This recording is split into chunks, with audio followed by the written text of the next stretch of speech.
এক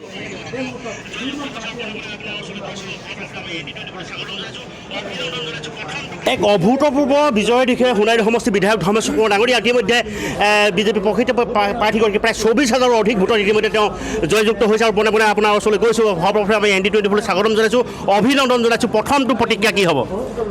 হয়, আপোনালোকৰ সকলো নিউজ চেনেলক মোৰ ফালৰ পৰা আন্তৰিক ধন্যবাদ দিছোঁ।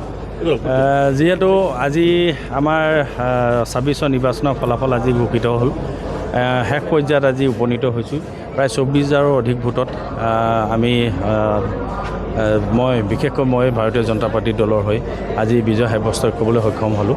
গতিকে মই সকলো আমাৰ ভোটাৰক বা সকলো ৰাইজক, মই সমষ্টিবাসী ৰাইজক মোৰ ফালৰ পৰা সহস্ৰ কোটি মই অভিনন্দন জনাইছোঁ, আন্তৰিকতাৰে মই ধন্যবাদ দিছোঁ। যিহেতু তেখেতসকলে আজি মোক এনেধৰণে আঁকোৱালি ল'লে, এনেধৰণে মৰম দিলে, আজি মই 24,000 অধিক ভোটত মই বিজয় সাব্যস্ত কৰিবলৈ সক্ষম হ'লোঁ।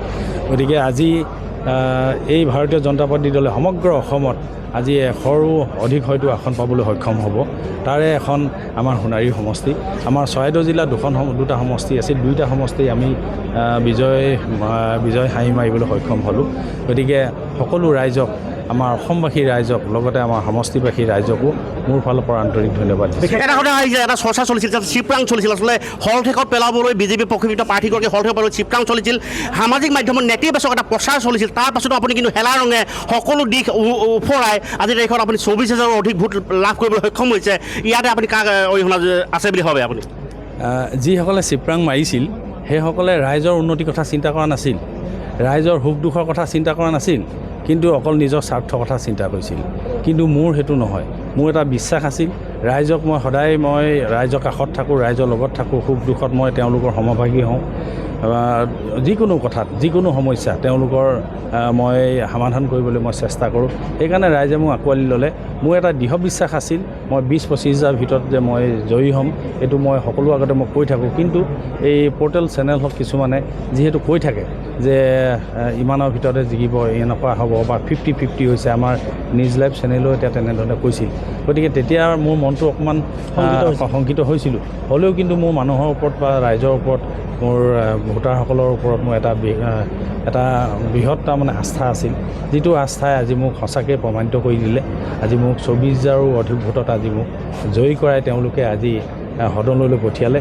গতিকে তেওঁলোকৰ ওচৰত মই সহস্ৰ কোটি সেৱা যাইছোঁ। এটা কথা দেখা যায়, সততে ধৰ্মেশ্বৰ কোঁৱৰে সমষ্টিবাসী সহায় সহযোগিতা আগবঢ়ায়। শেহতীয়াকৈ যদি আমি চাওঁ, ৰাইজে কিন্তু আপোনাক বিনিময় হিচাপে আপোনাক ভোটদান কৰি আহিলে, আপোনাক জয়যুক্ত কৰিলে, আপুনি কৃতজ্ঞতা নিশ্চয় জনাব। নিশ্চয়, কাৰণ কেলৈ ৰাইজক যিহেতু মই সহায় কৰিছিলোঁ, আজি ৰাইজে সেইখিনি মোক তাৰ উভতাই দিছে। গতিকে সেইকাৰণে মই তেওঁলোকৰ ওচৰত মই চিৰঋণী হৈ ৰ'ম ভৱিষ্যত। কাৰণ কেলৈ তেওঁলোকক মই ভৱিষ্যত যিখিনি মই সমস্যা, এই সমস্যাখিনি মই তেওঁলোকৰ দূৰ কৰিবৰ কাৰণে মই অশেষ চেষ্টা কৰিম।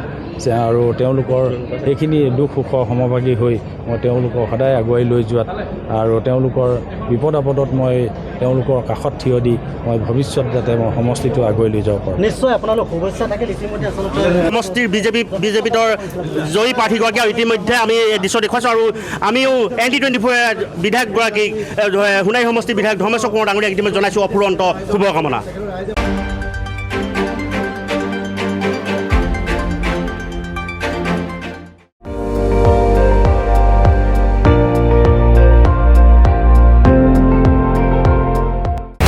আপুনি চাই আছে ND24, সৰ্বশ্ৰেষ্ঠ নহয়, সৰ্বোত্তমৰ দৌৰ।